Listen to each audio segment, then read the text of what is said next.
Every year, seniors in America, 65 years or older, will lapse or surrender $112 billion of death benefit every year.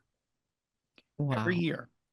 Now, not all that's going to qualify for a settlement. That's going to be people that, have other policies, too expensive, taking loans, whatever it is. They're healthy, their premiums are expensive. Doesn't matter. Our industry, on top of that, buys $5 billion. Wow. 5 billion. 112 goes into the garbage can. We secure 5 billion for lucky people who understand, hear about it through programs like yours and others, that this is an option. Financial independence, freedom, financial picture, independent financially, financial future, financial freedom and wealth, financial independence. Get your fill, financial independence and long life. Hello, and welcome to another episode of Get Your Fill, Financial Independence and Long Life, where we explore ways to achieve those two goals. And interesting, cool people come on to help us, like Rob Haynie, who's with us today. He is a 31-year veteran and pioneer of the life settlement industry and managing partner of Life Insurance Settlements, Inc. So I guess the $1,000,000 question, Rob, is what is a life settlement? That is a $1,000,000 question for some, hundreds of thousands for others. But the life settlement is the sale of your life insurance policy to a third party. Call that an investor for a fraction of the death benefit, but greater than the cash surrender value, or in the case of a term, greater than zero. So you can do that when you are typically older. We like to say people that are senior citizens, that's when you should begin to determine if you want to keep your life insurance policy or not. And if you don't, let's look for alternatives other than lapsing or surrendering. So that's what we're all about, is just educating people that they own their life insurance policy just like they own their home. They have all the real property characteristics that a home has, so does your life insurance policy has. In fact, in 1911, Supreme Court Justice Oliver Wendell Holmes ruled that it holds the same rights as home ownership. There was a case in which they were using it as collateral for some type of repayment of a loan. It was a life insurance policy, and the court ruled that you could do that. So that's where it came from. It really didn't start till the late 80s in what was called the Vatical settlement industry, but it's now morphed into the life settlement industry. So we help people sell their policies. The important thing to note is we work through mainly financial planners, estate planning attorneys, elder law attorneys. And what's unique about it is when person sells their life insurance policy, all the reasons they bought the policy, the needs have changed. So when you're 40 years old or 35 years old, your needs are, I've got to pay for the mortgage in case something happens to me or my wife. I've got to pay for the college education, get a million things on your to-do list. And then when you get to be about 65 or 70, those reasons are gone. You don't have those reasons anymore. Now you have a whole set of new reasons. So the financial planners are good at understanding, say to the client, Mr. and Mrs. Johnson, you have this life insurance policy. Do you really need it? You have this other policy that seems to be working for you. This one seems a little expensive. We could sell that policy and we could take those monies that you receive in the settlement and we could repurpose those. So a very popular thing for people, two things actually, are annuities and long-term care, or some hybrid of that, to help them going on in the future. The thing that we point out, which grabs their attention, is when they sell those new products to their client from out of an asset they were getting ready to let go, they make a commission. So the insurance, there's their incentive to do that, and also helps the client. So that's what a life settlement is. And when we think of It's a Wonderful Life, and poor George was standing over the bridge because he felt like he was worth more dead than alive. So this could alleviate that, right? You don't have to jump off the bridge. You can basically, Well, you're not exactly. cashing it in, but We've been saying for years, we're putting life back into life insurance. So you're taking a policy that most people view as something you get when you die, and you don't get it. Your family gets it. Your estate right. gets it. And instead, energizing yourself to say, okay, I've used this policy. This policy absolutely did what it's supposed to do, was protection for the unthinkable, the unheard of. And it didn't happen, thank goodness. So now I want to take that money and do something else with it. Very popular thing right now, and I'm sure you've heard of this too, is people are repurposing their homes. meaning they retrofitting their home to meet the needs coming in the not too distant future as it relates to aging issues. Yeah. So when you go and think about, I'm going to go to a nursing home, I'm going to go to assisted living facility, I'm going to go to memory care, whatever it is. If you've looked at those lately, those are very expensive. You have to meet certain financial requirements to even get into one. Yeah. And then most people are selling their house in order to do that. So when you go to these homes, you don't have any equity in anything. Yeah. You're just there for the time you're there, and once you're gone, you're gone. Right. So people are saying, wait a minute, why would I take mom and dad's home and sell it and give it to, ABC assisted living facility when I could take their home? I could move a bedroom that potentially was upstairs. I could move it downstairs. I could expand some of the hallways, the bathroom I could fix up. I can put ramps outside. I can get everything ready for mom and dad as they age. And then when they pass away, we now have an asset that we can either use ourselves or sell. Right. And that kind of keeps the money in the family. So that's what's been happening a lot with a lot of our clients. They just decided, going to especially when the other one passes away, it's unfamiliar. They don't have a good set of friends. They're going to get depressed. Whereas at their own home, they have their own neighbors, etc. They Yeah. feel more in touch with reality. They can do things. They're more comfortable. So that's been an interesting uh, idea that it's kind of blossomed. It's kind of been making its ways in some of the support chats around the country to be like, hey, don't sell your house, make the house work for you now, and take the Yeah. money out of the settlement or something else and utilize that to do that, just that.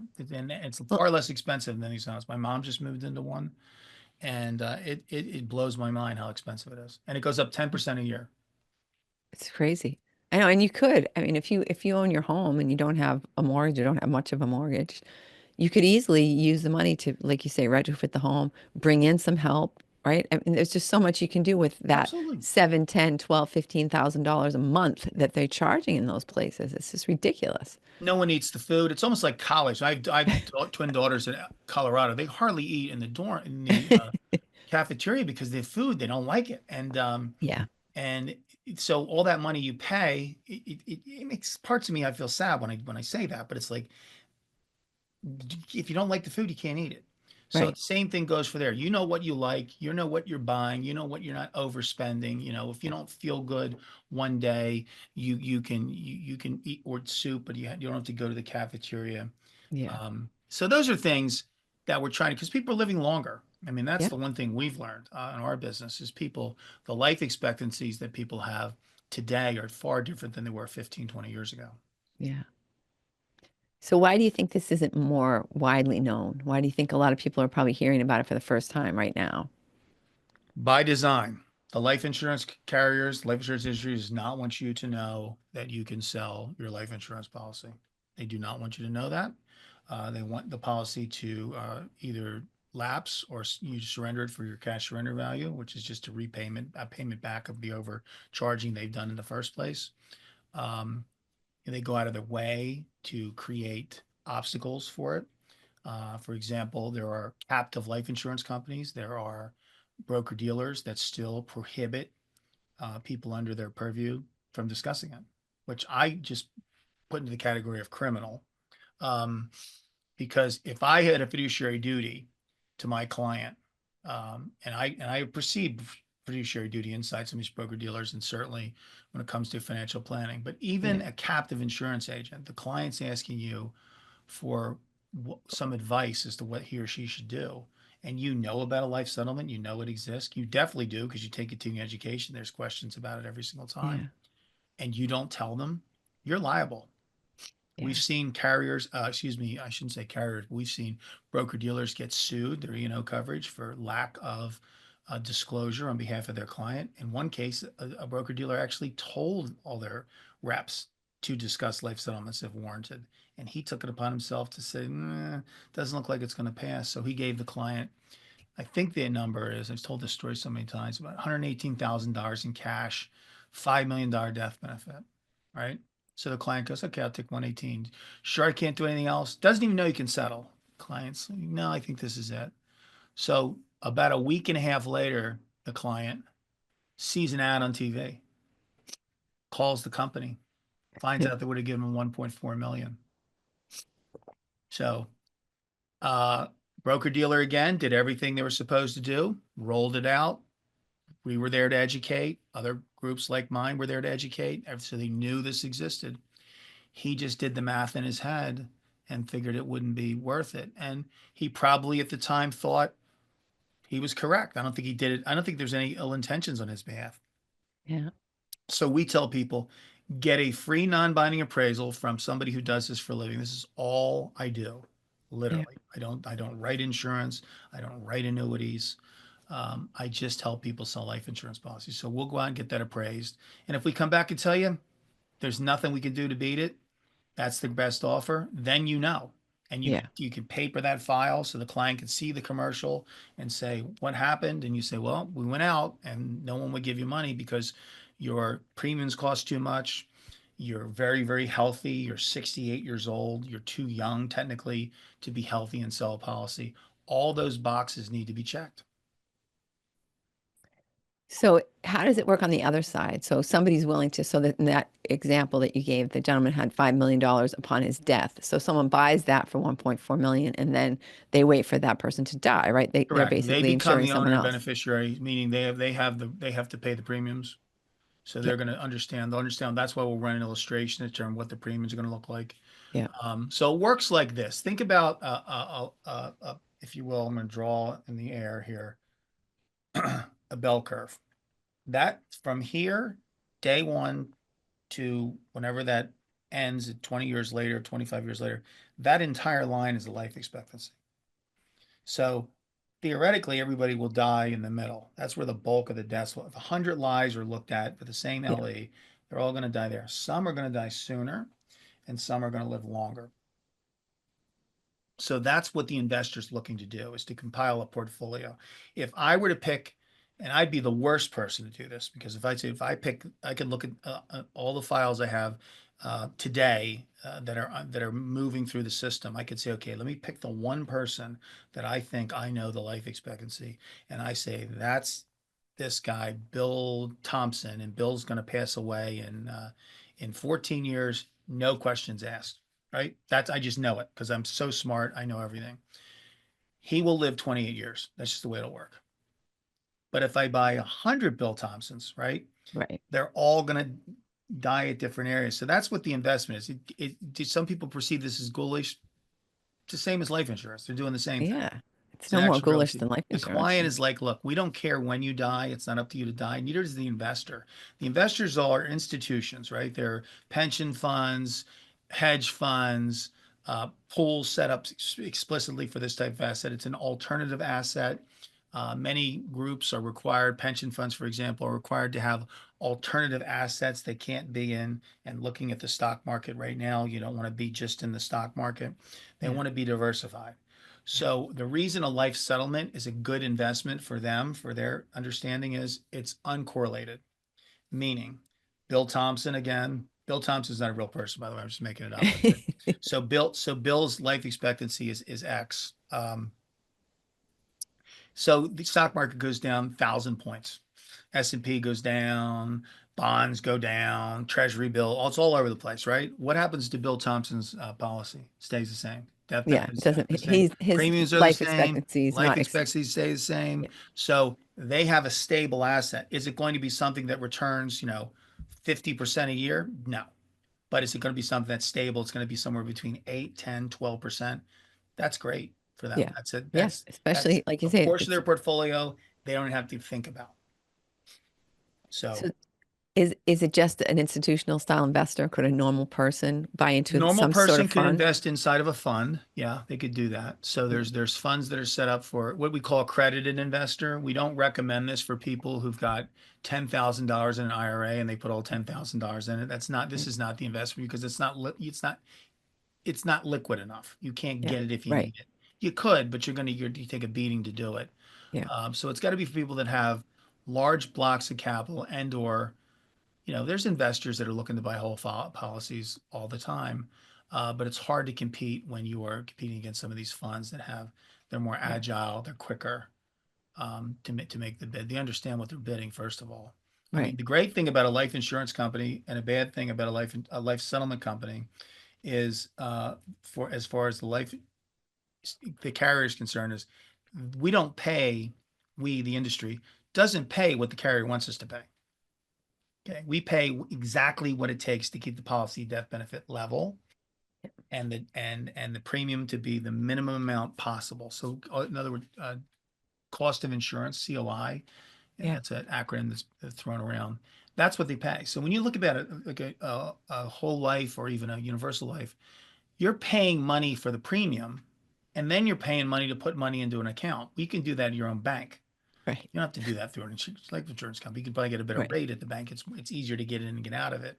Right. So, I own term. I'm not saying that's what you should own, but that's what I own because I know Yeah. what the payment is. I know what the death benefit is. I Yeah. just turned 60 to kind of date myself. So I have to, in the next year, determine if I'm going to renew or convert my policy. But I knew that all along, but up until then, I had a stable, simple premium. I knew what it was. My wife is the same. Yeah. And that's because I'm in this industry. I see the amount of policy premiums that people pay and what they really need to pay. It's like, wait a minute, why would they say you need to pay $4,000 when the cost of insurance is $1,000? Because they Yeah. want to put it in that account and grow it and look at all that cash you're building but then you can get it back out again. Like I said 2 minutes ago, you can put that in the bank.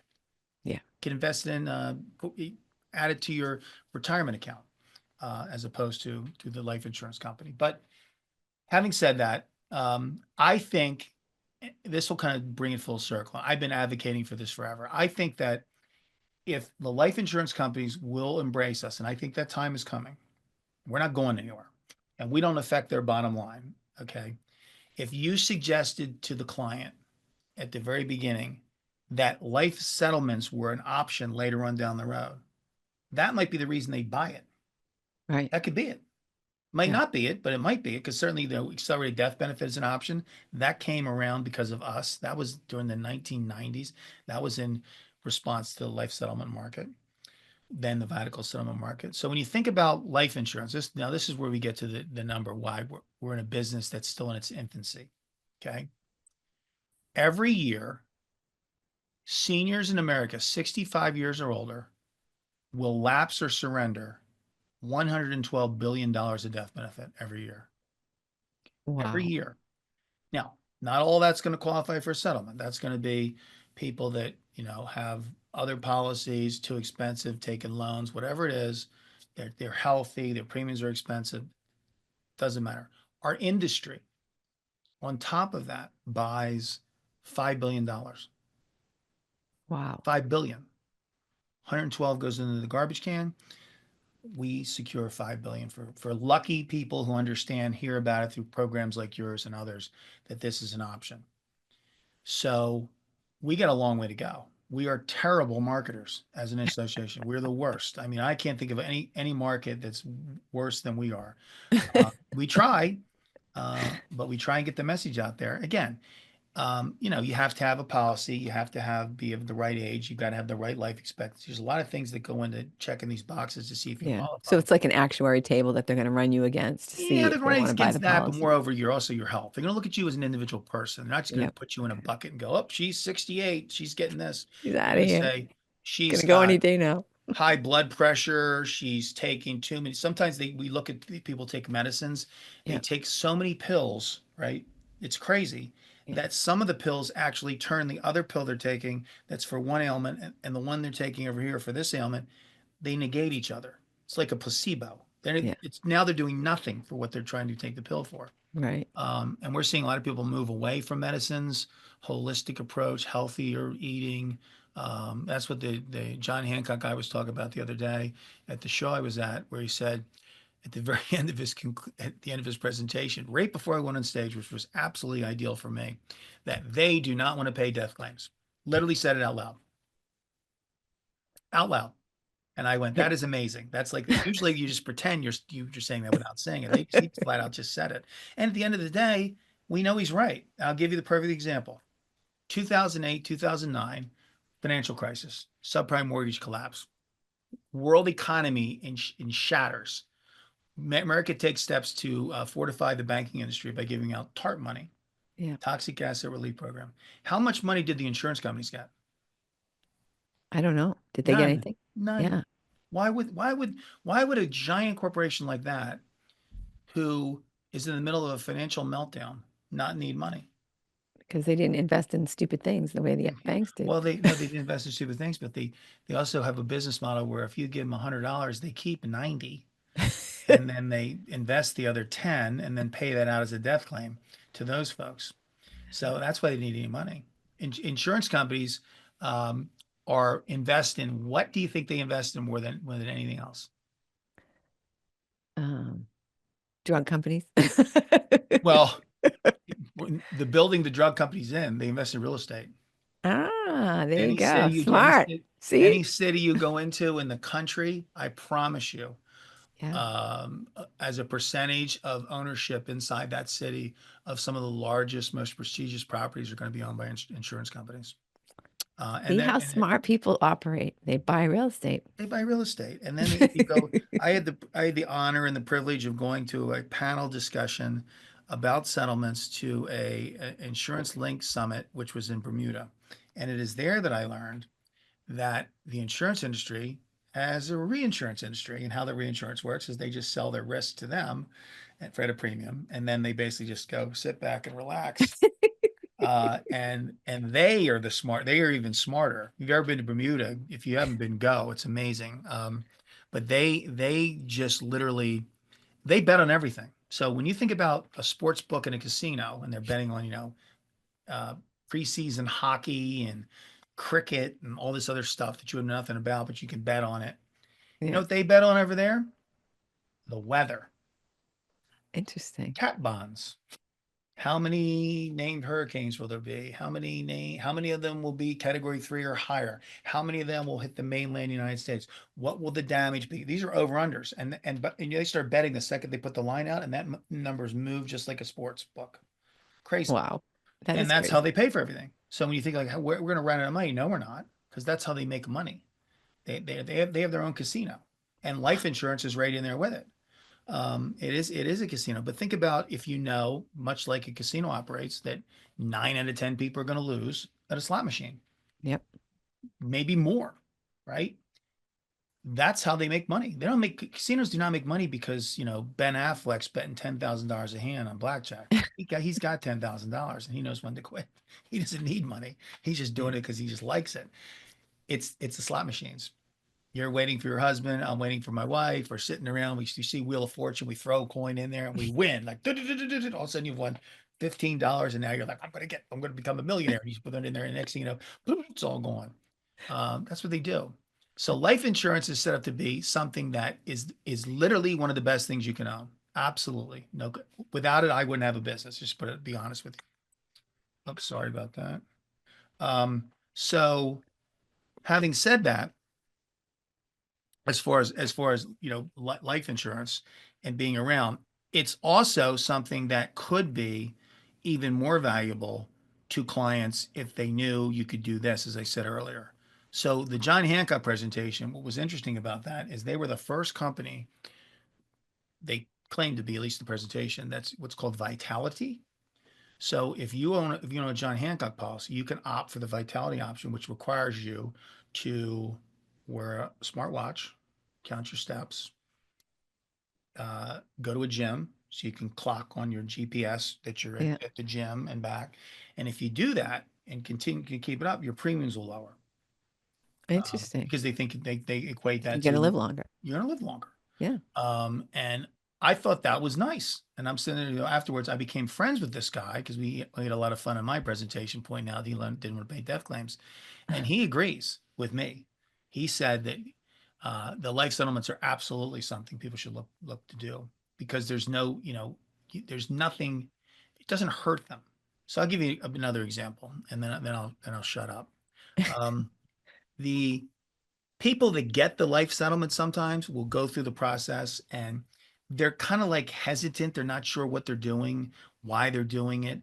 And then they get an offer that surpasses even their expectations. Okay. They just can't believe it. And you know what they do? They keep the policy because it just made it real.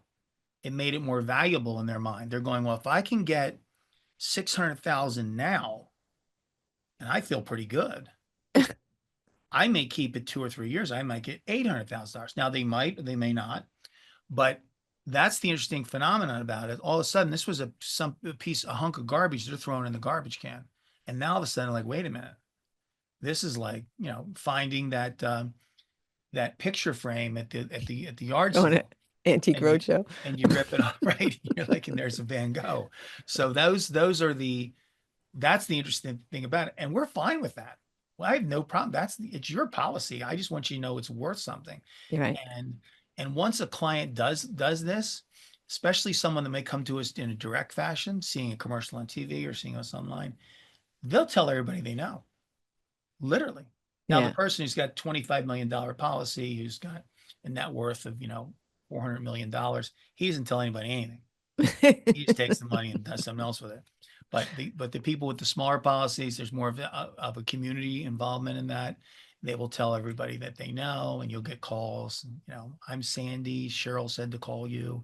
I've got a policy, and you'll take her through the process. But that's the unique thing about it. But here we are 31 years later, and we're still hardly making a dent. Yeah. Interesting. I'm sure that people many, many people aren't aware of it. So let's talk about what you were saying before, that they'll either surrender it or they'll lapse it. So what does that mean in terms of life insurance? So it gets to a certain point, and then you either have to like renew it, or that's term. So term, you'll come to a fork in the road where you'll either have by a 10, a 20. There's some cases a 30-year term, but at that point, around time you're 60 or age 70, you're given a choice. Do you want to renew the term for 10 more years? Your premiums will go up, or do you want to convert it? Yeah. The conversion aspect is interesting because the life insurance agent or financial planner that's in charge will most likely want to be the agent of record for that conversion, because it throws off another commission. It's a brand new life insurance policy. Yeah. That in some cases, if the client's got a longer life expectancy, that conversion premium, the buyer may want to capture some of that to manufacture an offer, because the person's going to live 20, 25 years. So again, the longer you have to live, the lower the amount of money you're going to get. Then the shorter amount, obviously, you're going to get more. We will sell people who literally have 24 months or less, which is termed of adequate settlement. But we'll also tell them not to sell. Yeah. Because they should keep it, right? Well, we're saying, look, if we think you've got a 24 months to live, pretty good at this, that's one thing we are. But sometimes they don't have the money. Yeah. They don't have the money. So we're like, well, you better take the money then. So another thing we do, which is called a retained death benefit, which is also interesting along those same lines, is people want insurance, but they don't want to pay for it, which is pretty much how this is me. So in essence, you get that person who's going to sell their policy, and they're like, I still need coverage, so I can't sell it. We're like, okay, well, here's an idea. We'll give you $10,000 cash right now for your $250,000 policy. I'm going to put you on as retained death benefit, $25,000 of death benefit. Record that when we change ownership to you, to your beneficiary. So when you pass away, whenever that is, $25,000 goes to your estate, which in today's times probably will pay for the funeral and some other related expenses around that. Yeah. They don't pay another premium for that $25,000 for as long as it takes them to pass away. So that's a unique feature. That's probably a newer feature, probably about 10, 12 years old now, but not as popular as I thought it would be. People like money. Yeah. They love it. So, and again, you don't have to do fancy things or exotic things or things related to your overall financial health. We have people that take this money and they literally will have a family reunion somewhere, Bahamas, Disney World. They'll fly everybody down. They'll pay for the airfare. They'll pay for the rooms. They'll pay for the food. They'll have a week together before mom or dad or whomever it is passes away or doesn't feel good or could never do it, maybe a year from now. Yeah. And that's fine too. They'll buy cars. They'll go on vacations. So they'll pay for kids' education, their grandchildren's education. They'll fortify that 529 plan. So it's your money. If you want to take it to Vegas, we talked about it earlier, and put it all in black, you can do that too. We don't recommend that, but you can do it. It is yours. But Rob, if you don't roll it into something, is it taxable income? How does that work? Okay, so taxable income, you talking about for the seller? Yes. Okay, The the seller. So the how that former works is, policyholder. so the person who sells their policy, forget me, if they surrender the policy, whatever the surrender value is, and say they put a surrender value is $100,000 and they paid $62,000 in premiums, or $60,000, make it simple. Right. The They will balance. pay ordinary income on $40,000. Yeah. Okay. If they settle for 200 in that same scenario, they'll pay ordinary income on 40, and they'll pay long-term capital gains on the other 100, 20%. Okay. Now, that's what you're supposed to do. I'm not a CPA. I will state this, since I've stated it, and it is something I can state as unequivocally true.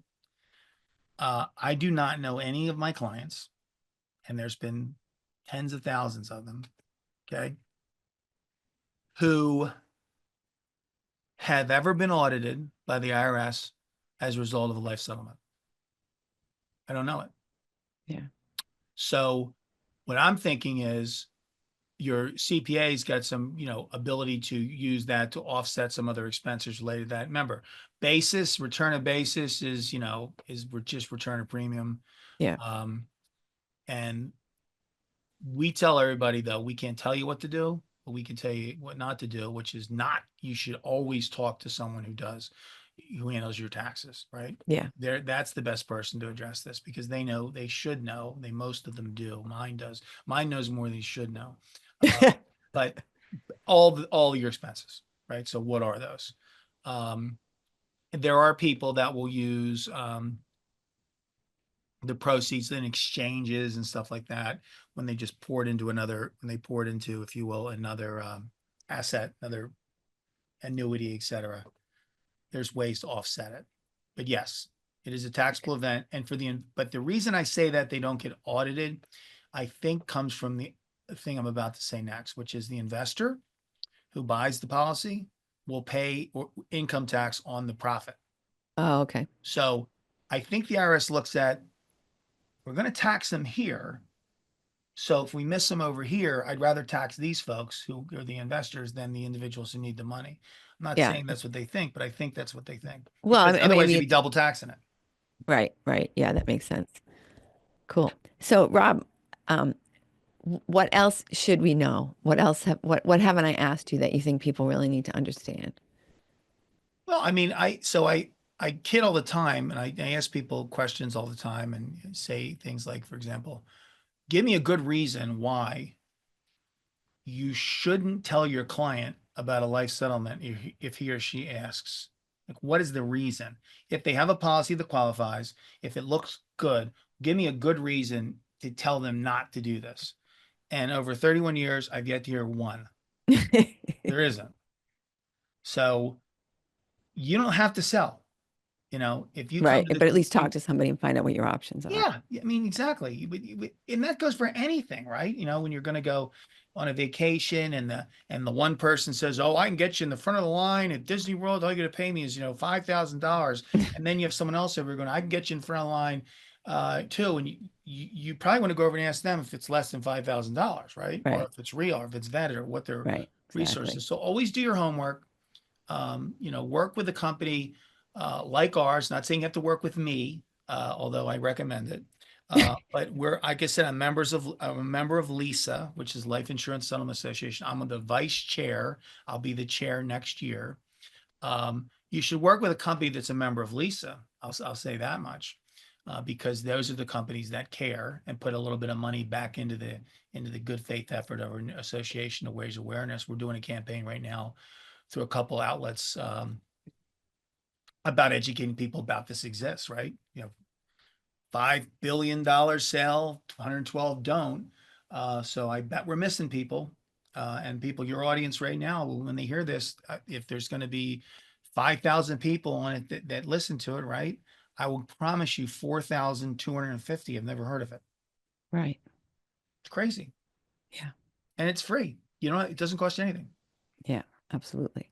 So how can they reach you? I mean, are you the person they should talk to, or should they just go right to their they can financial reach out to planner? me, or they can call my my toll-free number is 866-326-5433. They can email me at rob@lisettlements.com. My cell phone's 954-599-4433.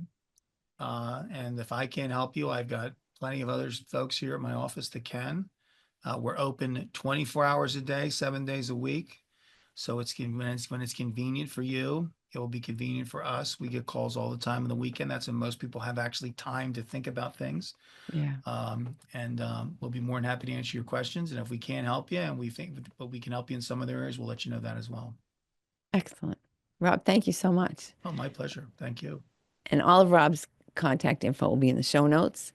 So give him a buzz, talk to him. And while you're at it, forward this episode to, I don't know, 3, 4, 5, 10 other people who you know who have policies and who don't want to die to get the money. That's right. Excellent. That's right. And be sure to be here next week. Thanks.